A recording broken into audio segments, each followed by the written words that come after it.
ito na yung order ko galing sa Shopee. Buksan natin guys.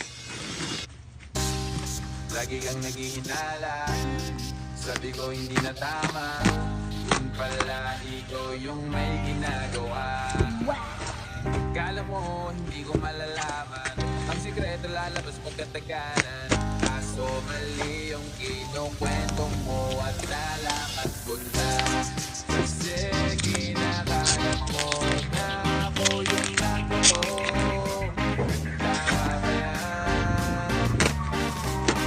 Eh kaso lang ngayon malalaman na yung totoo. Pati ka dyan, gusto ko ka rin naman. Di ka lang nahuli, pero bakit sa akin mo lahat isinisisi? Madami kang kakulangan, alam mo sa iyong sarili.